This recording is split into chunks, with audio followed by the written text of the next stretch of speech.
Oh yeah, watch.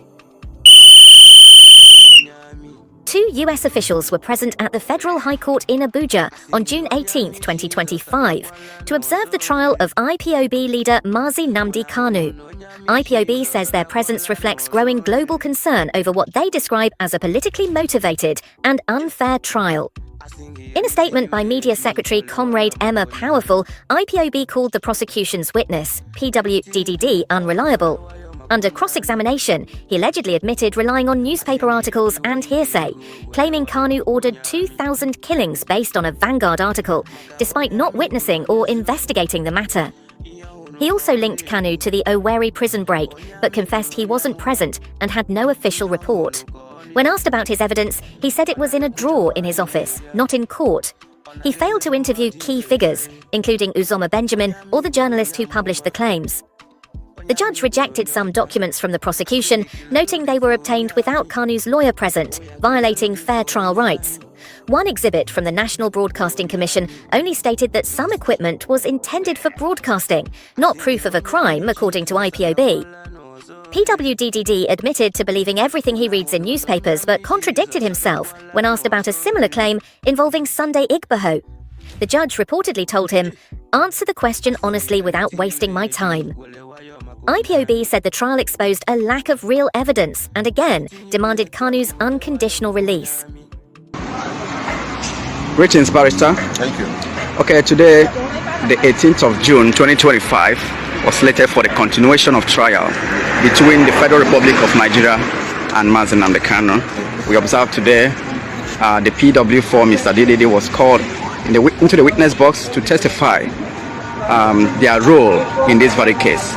Please, could you also tell us what happened within your powers? Because I understand there has been a sort of order, regarding divulging information. But go ahead, please.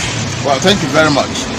Today, PW4, known as DDD, continued in his testimony before the court, and he further identified the statements he made, his evidences in the previous sitting.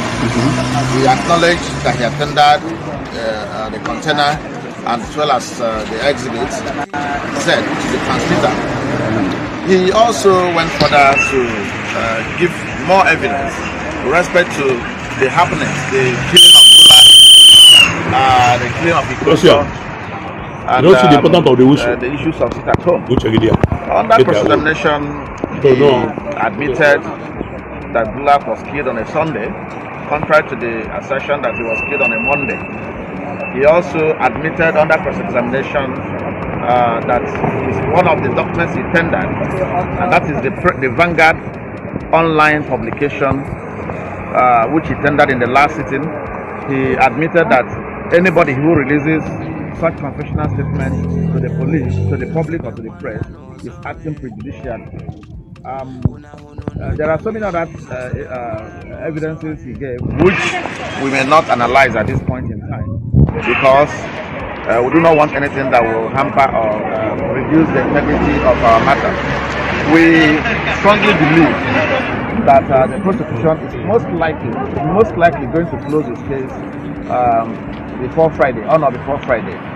It all depends on what happens tomorrow, being Thursday, when a new witness is most likely going to be presented by the prosecution according to the prosecution lead counsel.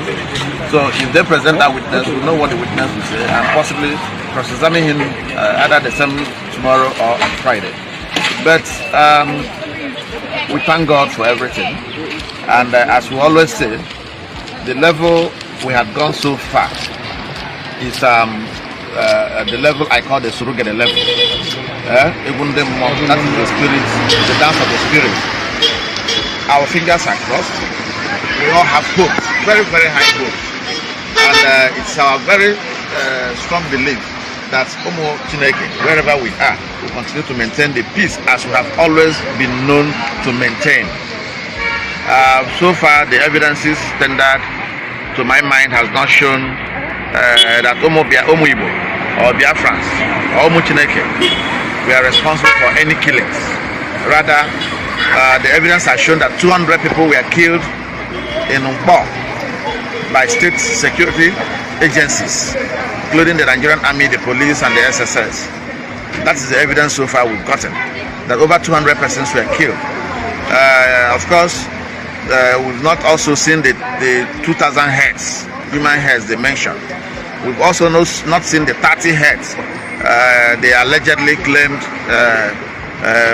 Biafrans had assembled for the burial of Ikonso. So there are so many things, so many loose ends, which they've not been able to tidy it up.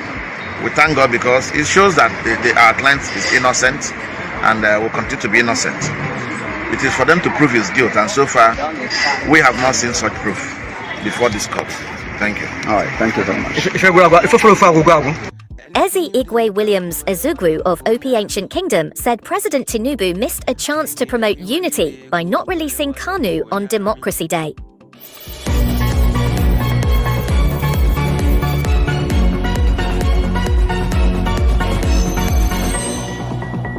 Meanwhile, in Finland, Simon Ekpa, Prime Minister of the Biafra government in exile, faced his own court hearing.